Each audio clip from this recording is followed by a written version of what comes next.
दोस्तों जियो financial service की बात करें तो स्टॉक के अंदर आज बहुत ज़बरदस्त गिरावट हुई। स्टॉक बिल्कुल उस लेवल पे पहुंच गया जहां पे इसने अपनी ऑल टाइम लो बनाई थी लिस्टिंग के बाद।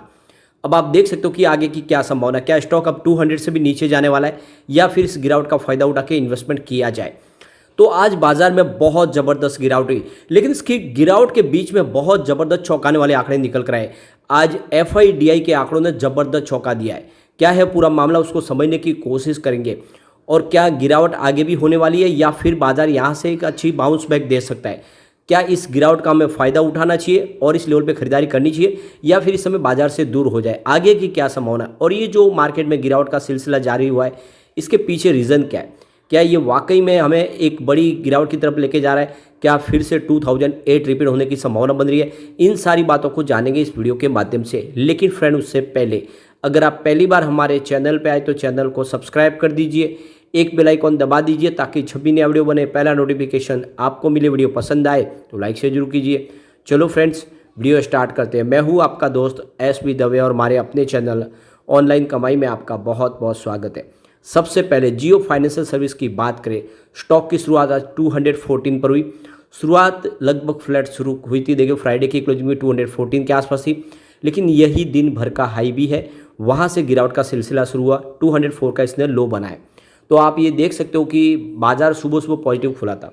उसके बाद में बाजार में लगभग 1 से 1.5 बजे तक तो बाजार समझ सकते हो कि अपने आप को थाम के रखा। 200-250 पॉइंट की ही गिरावट थी, लेकिन जैसे ही बाजार अंतिम पड़ाव में पहुंचा वहां से एक भारी गिरावट का दौर शुरू हुआ और ज़बरदस्त गिरावट के दम पे 205 का इसने भी लो बनाया और 4.30% की गिरावट के साथ में क्लोजिंग दी है। तो ज़बरदस्त गिरावट हुई और बाजार की गिरावट का असर यहाँ पे देखने को मिला।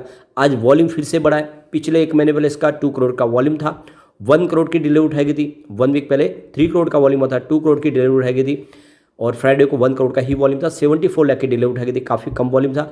आज वॉल्यूम फिर से डबल हुआ, यानी 2 करोड़ का वॉल्यूम हुआ। अब आप ये देख ही सकते हो 202 इसका 52 वीक का लो है। हाई बना था 266 का, इस समय स्टॉक 204 के आसपास आया है। आज इसने लो बनाया तो बिल्कुल उस लो को छुआ जो इसने बनाया था पिछले दिनों। आप इसकी परफॉर्मेंस को देखें तो 16 अक्टूबर को स्टॉक 224 के आसपास था, 0.1% की तेजी बनी थी। लेकिन 17 अक्टूबर को स्टॉक आ गया 220 के पास 1.7% की गिरावट के साथ।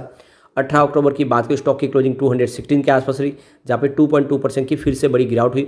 और 19 अक्टूबर की बात करें, स्टॉक की क्लोजिंग 214 के आसपास रही, जहाँ पे 0.8% की गिरावट हुई।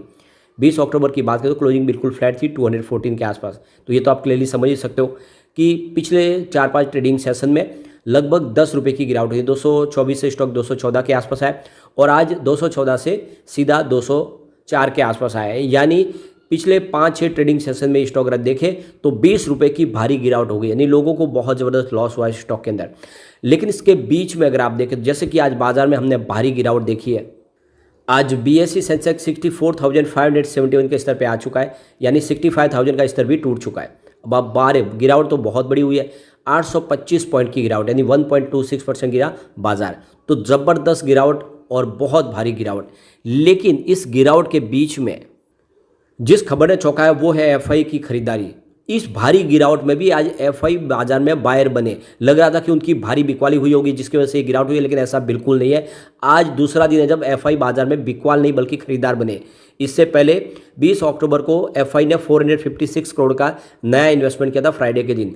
आज देख सकते हो कि आज उन्होंने 8,229 करोड़ रुपीज़ की नई खरीदारी की, सामने बिकवाली 7,977 करोड़ रुपीज़ की है। इस तरह से उन्होंने आज 252 करोड़ का नया इन्वेस्टमेंट किया है। तो इस भारी गिरावट के बाजार में भी FI बाजार में खरीदार बने हैं। इससे एक तो राहत मिली है कि बाजार में अभी भी FI का जो जोर है सेलिंग का वो नहीं है, बल्कि वो बाजार को संभाल सकते हैं। ये बाजार के लिए बहुत बड़ा शुभ संकेत है। जैसे कि लग रही थी संभावना कि आज बड़ी बिकवाली हुई, लेकिन ऐसा हुआ नहीं। दूसरी तरफ एक और बड़ी खबर ने चौंकाया और वो है DI। आज DI ने भी बहुत ज़बरदस्त खरीदारी की इस गिरते बाजार में। आप देख सकते हो आज उन्होंने 8,022 करोड़ का नया इन्वेस्टमेंट किया, लेकिन सामने 6,910 करोड़ रुपीज़ की बिकवाली की। तो उनका जो खरीदारी आंकड़ा 1,111 करोड़ का ज़बरदस्त खरीदारी। तो आज इस भारी गिरावट में FI और DI दोनों ने ही बाजार में जम के खरीदारी की है और ये बहुत बड़ा एक पॉजिटिव ट्रिगर है। जैसे कि संभावना बन रही थी कि बाजार में गिरावट होगी, लेकिन आज जो गिरावट हुई है तो उसमें रिटेल इन्वेस्टर जवाबदार है, क्योंकि FI और DI दोनों ने ही बाजार में खरीदारी की है। तो इतनी भारी गिरावट में अगर एफआईडीआई बाजार में खरीदार है तो आप समझ सकते हो कि बाजार को इतनी बड़ी संभावना नेगेटिव नहीं दिख रही है। अगर बड़े इन्वेस्टर भरोसा करें बाजार में तो आने वाले इसमें फिर से एक पॉजिटिव माहौल बनेगा। वैसे आप देखें तो लगातार इस गिरावट में आज बहुत ज़बरदस्त नुकसान हुआ। मार्केट कैप देखें तो आज निवेशकों को करीब 12.79 लाख करोड़ का बहुत बड़ा झटका लगा, उनका पैसा आज डूबा है।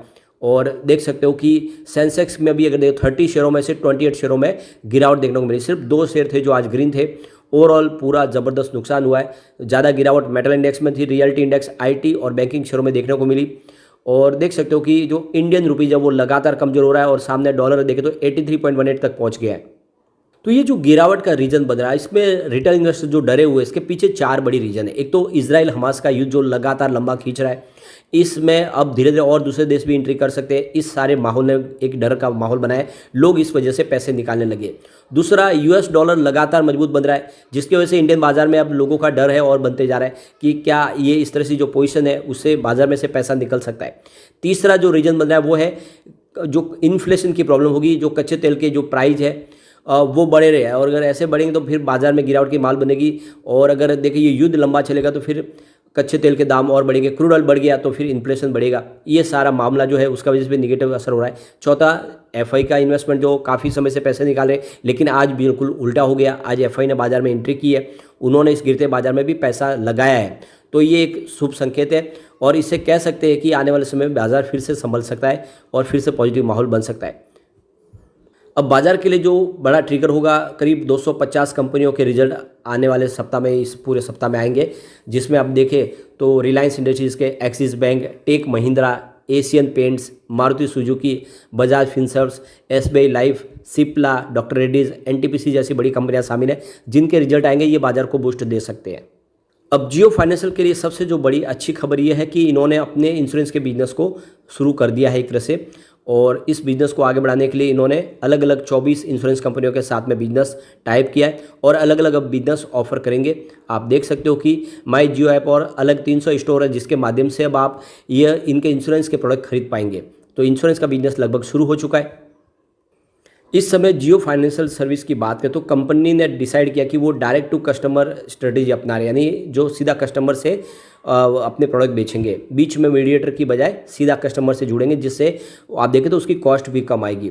तो इनके पास ऑलरेडी देखें तो जियो का टेलीकॉम का बिजनेस है, उसका फ़ायदा उठा सकते हैं, उससे डायरेक्ट कस्टमर से कांटेक्ट करके उनको अपनी तरफ आकर्षित कर सकते हैं। और दूसरी तरफ इनका रिटेल बिजनेस है, उसके माध्यम से भी अपने कस्टमर उनकी तरफ ला सकते हैं और इसकी वजह से दूसरी कंपनियों के मुकाबले अपने सस्ते में प्रोडक्ट दे पाएंगे और मार्केट में एक तरह से इनकी लीडरशिप पोजीशन बन सकती है। तो आने वाले समय देखें तो ये बहुत सारी कंपनी जिसमें पेटीएम है, पॉलिसी बाजार, इन सब के लिए एक तरह से खतरे की घंटी बनेगा आने वाले समय जियो का बिजनेस। और दूसरी बहुत सारी कंपनियां, पेटीएम जैसी कंपनियों को प्रॉब्लम हो सकती है क्योंकि ये पेमेंट बिजनेस में तेज़ी से आगे बढ़ेंगे। और म्यूचुअल फंड के बिजनेस में भी कंपनी ने कमर कस ली है, बहुत जल्द म्यूचुअल फंड का बिजनेस भी कंपनी आगे बढ़ाती हुई दिखाई देगी। और देख सकते हो कि इससे जो 40 पहले से कंपनियां, उनके लिए भी यहाँ पे मुसीबत हो सकती है क्योंकि जियो जिस सेक्टर में जाते हैं उसमें एक बड़ा कंपटीशन पैदा करते हैं। तो कुल मिला के अब रणनीति तैयार हो चुकी है। तो अगर आप लॉन्ग टर्म इन्वेस्टर तो ये डिप में खरीदारी का बहुत अच्छा मौका है आपके पास, इस लेवल पे खरीदारी कर सकते हैं।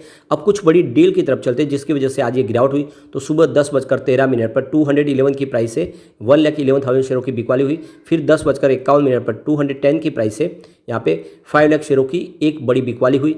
फिर 11:46 पर 209 की प्राइस से करीब यहाँ पे 1 लाख शेयरों की एक और बड़ी बिकवाली हुई। फिर 1:02 पर 209 की प्राइस से 2,21,000 शेयरों की फिर से बिकवाली हुई।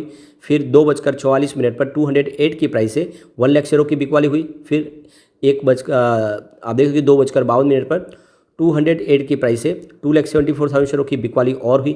फिर 3:12 पर 207 की प्राइस से 1 लाख शेयरों की बिकवाली हुई और इस तरह से शेयर की प्राइस लगातार गिरने लगी। फिर 3:19 पर 207 की प्राइस से 2 लाख शेयरों की बिकवाली हुई। फिर 3:26 पर 206 की प्राइस से 2 लाख शेयरों की एक बिकवाली और हुई। फिर 3:27 पर 206 की प्राइस से देखते हो कि 2 लाख शेयरों की एक बिकवाली हुई। फिर 3:28 पर 205 की प्राइस से 1 लाख शेयरों की बिकवाली हुई और फिर 3:28 पर फिर से देखें तो 205 की प्राइस से 1 लाख शेयरों की बिकवाली हुई। तो इस तरह से देख सकते हो बिकवाली लगातार शुरू हुई और बाजार क्लोज होने के बाद प्राइस बहुत नीचे आई क्योंकि लगातार बिकवाली और ये रिटेल इन्वेस्टर की बिकवाली, क्योंकि हमने देखा है कि एफआईडीआई ने आज बाजार में खरीदारी की है। तो चिंता की बात नहीं है, अगर आप लॉन्ग टर्म इन्वेस्टर हैं तो बने रहे, डिप में ये खरीदारी का मौका है, खरीदारी करें, लेकिन लॉन्ग टर्म का नजरिया लेके। शॉर्ट टर्म में बाजार में सेंटीमेंट थोड़े से बिगड़े हुए दिखाई दे रहे इस समय। लेकिन फ्रेंड, कोई भी इन्वेस्टमेंट करने से पहले अपने फाइनेंशियल एडवाइजर के बारे में ले ले या अपना खुद का रिसर्च करें, क्योंकि मैंने वीडियो आपके एजुकेशनल पर्पज के लिए ही बनाया। वीडियो पसंद आए तो लाइक शेयर कीजिए और चैनल को सब्सक्राइब कर दीजिए। Thank you.